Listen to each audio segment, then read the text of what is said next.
And Allah will release that being into the world. And when that being is released into the world, he will be known as Al-Masih al-Dajjal. Dajjal, the false Messiah. The Christians refer to him as the Antichrist.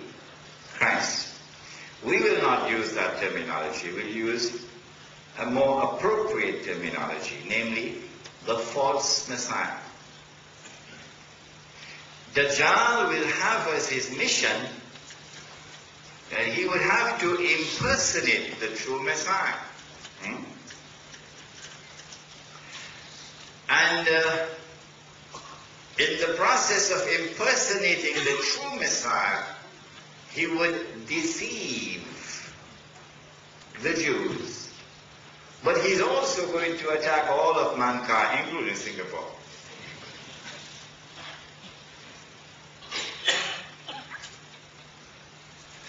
When Dajjal is released, and when we can see him,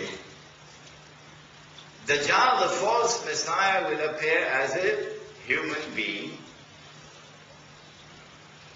as a Jew. He would be a young man. He would be powerfully built.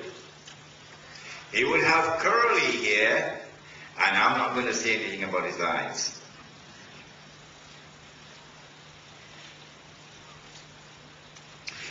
If Dajjal is to impersonate the Messiah,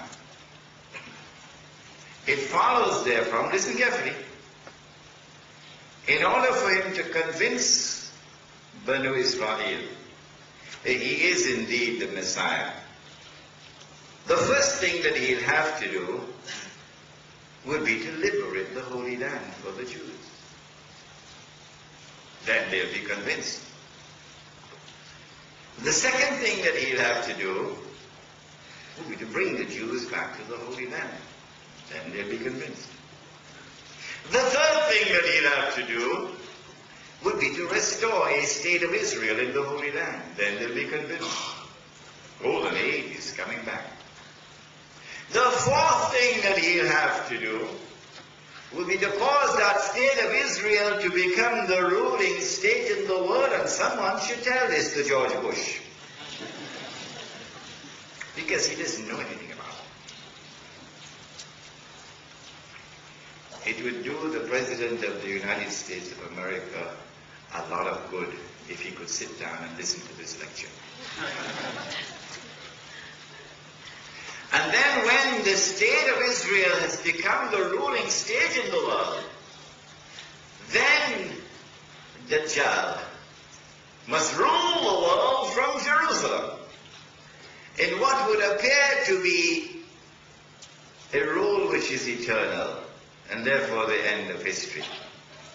When Dajjal has done that, then he can rub his hands and he can say, mission accomplished.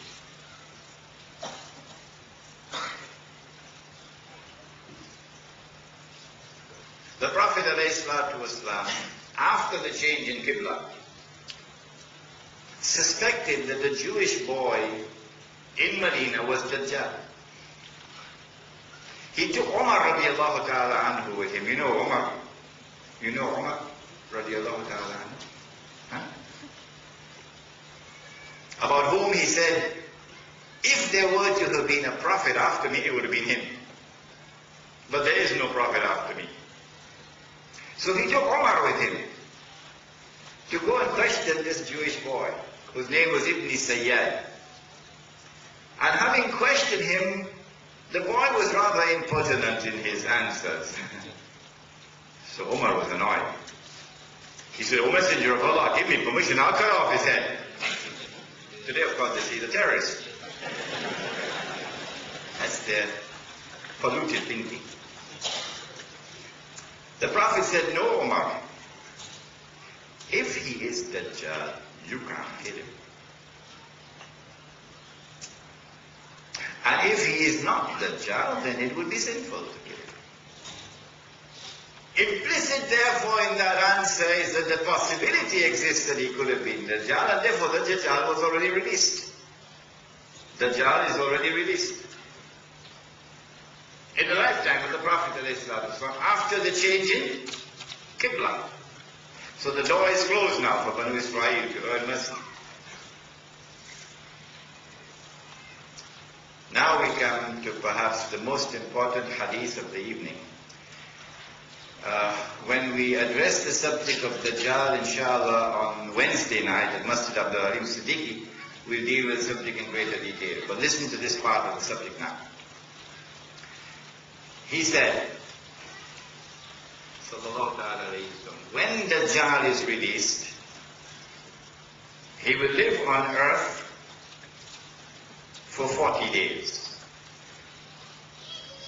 One day like a year, one day like a month, one day like a week, and the rest of his days like your days. This hadith is in Sahih Muslim.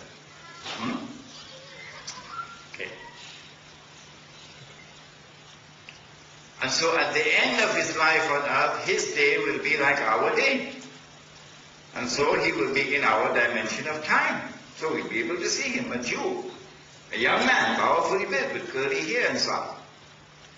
But where would he be on earth at that time? Answer, of course it has to be Jerusalem, ruling the world as the head of the state of Israel, ruling the world from Jerusalem.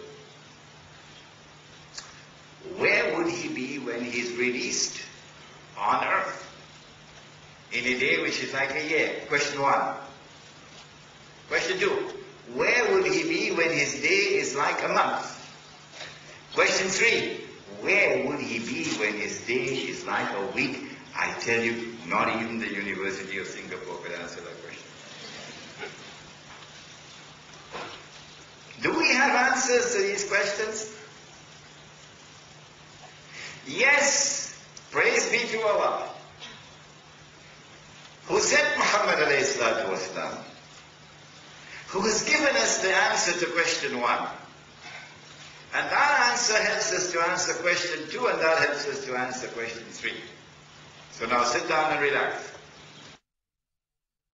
Muhammad narrated an event. And then the Prophet told the people, sit down in the masjid, I have something to say to you.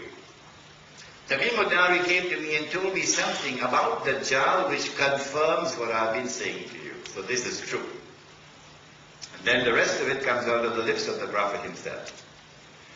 Tamim ad-Dari got on board a ship with some 40 of his companions. And then a storm came and blew the ship for a whole month. Singapore, have you studied geography? If you're on the western coast of Arabia, western coast, and you get on board a ship, you have to be either in the Red Sea or the Mediterranean Sea. I mean, somebody in Cape Town told me Atlantic Ocean, but forget that. In school. Either the Red Sea or the Mediterranean Sea. But if you're on the Red Sea and a storm comes and blows your ship, will you take a whole month before you reach land? No, not the Red Sea. So we eliminated the Red Sea because the storm came and blew the ship for a whole month before they reached land. So you have to go all the way across the Mediterranean Sea. When they reached land, it was an island. And when they got on shore, they were confronted by this very hairy beast or creature.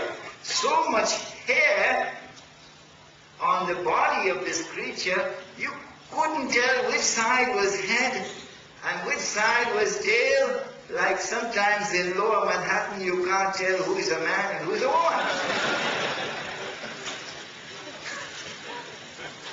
إنما الناس